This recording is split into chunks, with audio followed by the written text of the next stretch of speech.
Ilmu kanuragan tidak bisa dilepaskan dari kehidupan masyarakat Jawa, bahkan hampir di seluruh Nusantara.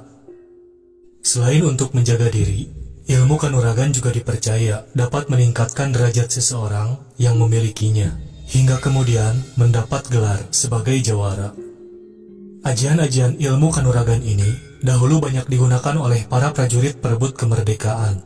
Oleh karena itu, Indonesia menjadi sangat kuat, meski hanya berbekal senjata berupa bambu runcing dan tangan kosong.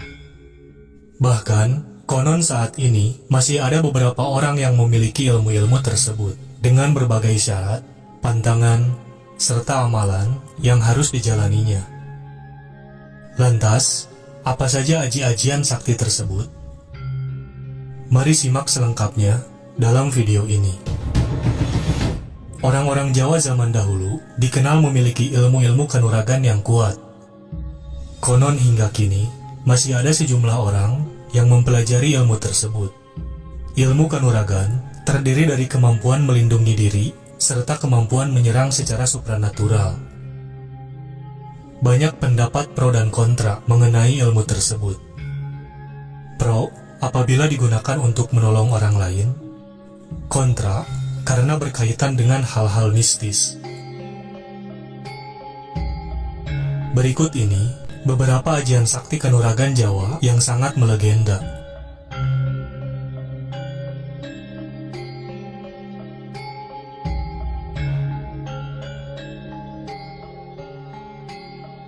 Ajian Waringin Sungsang. Ajian Waringin Sungsang merupakan ajian paling hebat di dunia persilatan. Ilmu kanuragan ini memiliki efek mematikan. Siapapun lawan yang terserang ajian ini akan terserap energi kesaktiannya, kemudian menjadi lemas hingga roboh tak berdaya. Konon, ajian Waringin Sungsang diciptakan oleh Sunan Kalijaga. Ajian Waringin Sungsang diciptakan untuk memerangi kejahatan aliran ilmu hitam yang dimiliki para pendekar zaman dahulu. Sebagai aliran ilmu putih, untuk mendalami ajian ini, seseorang harus melaksanakan sejumlah laku dengan tak ketinggalan membaca rafal-rafal yang mengagungkan nama Allah. Waringin berarti pohon beringin, sedangkan sungsang berarti terbalik, di mana akar berada di atas. Jika diartikan, Waringin Sungsang bermakna kehidupan yang berasal dari sumbernya dan akan terus hidup. Karena begitu tingginya falsafah yang tergantung dan terkandung dalam ajian Waringin Sungsang ini, maka hanya kepada seorang pendekar yang telah menyelesaikan urusan diri sendirilah ilmu ajian ini boleh diwariskan.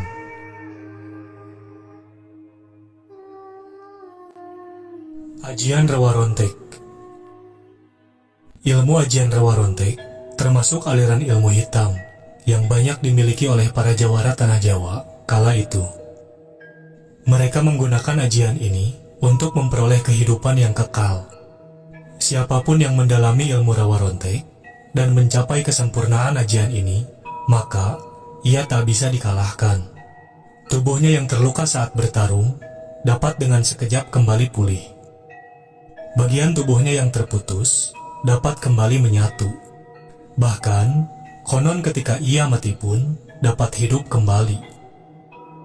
Ajian Rawa Rontek membuat hidup penggunanya menjadi abadi. Menurut mitos, penguasa ilmu kanuragan ini tidak akan mati. Meskipun kepalanya dipenggal, nantinya akan menyatu kembali. Ajian ini dapat diwariskan kepada orang lain.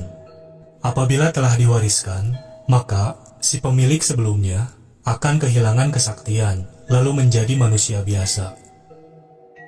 Sumber kekuatan ajian Rawa Rontek berasal dari tanah. Oleh karena itu, untuk dapat membunuh orang yang memiliki ilmu tersebut, ialah dengan cara menggantungnya di atas pohon, sehingga tidak dapat menapakkan kaki ke tanah. Ajian Rawa Rontek dipercaya sebagai salah satu aliran ilmu hitam. Sebagai konsekuensi bagi pemiliknya, terdapat kutukan ketika ia meninggal, yakni wujudnya akan berubah menjadi manusia kecil dan mengering seperti jenglot.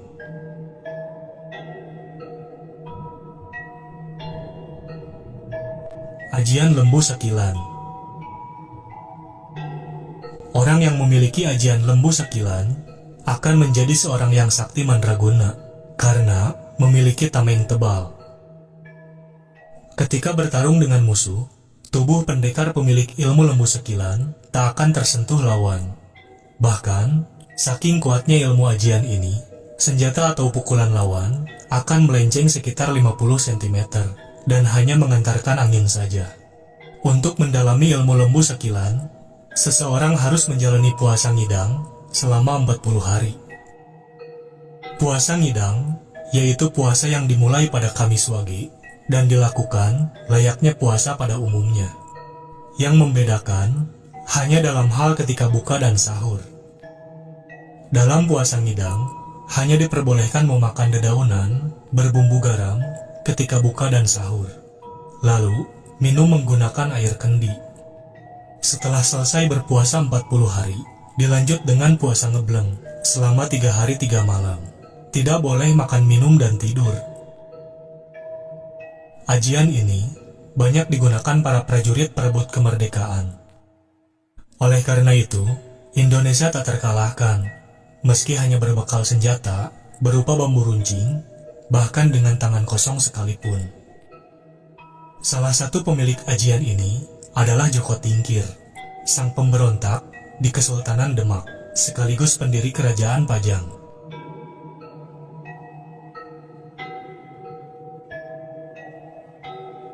Ajian Gelap Ngampar. Gelap ngampar berasal dari akar kata bahasa Jawa. Gelap berarti petir, sedangkan ngampar berarti menyambar.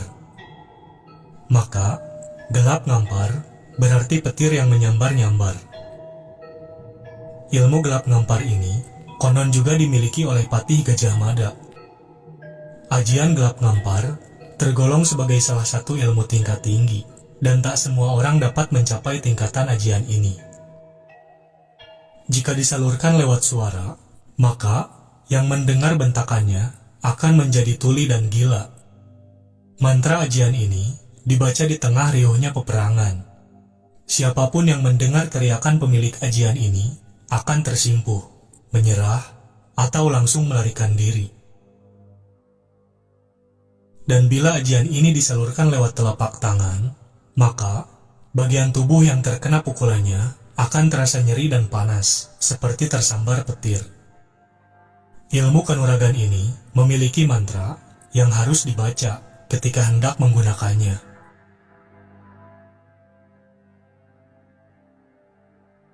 Untuk dapat menguasai ajian ini, seseorang harus menjalankan puasa selama 40 hari, dengan hanya boleh makan sekali setiap jam 12 malam.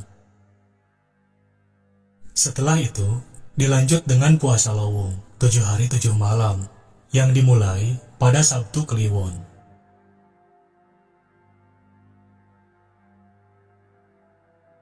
Nah, itulah tadi beberapa ajian sakti dan melegenda di tanah Jawa hingga saat ini.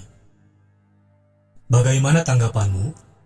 Apakah kamu percaya mengenai kesaktian dari ajian-ajian tersebut?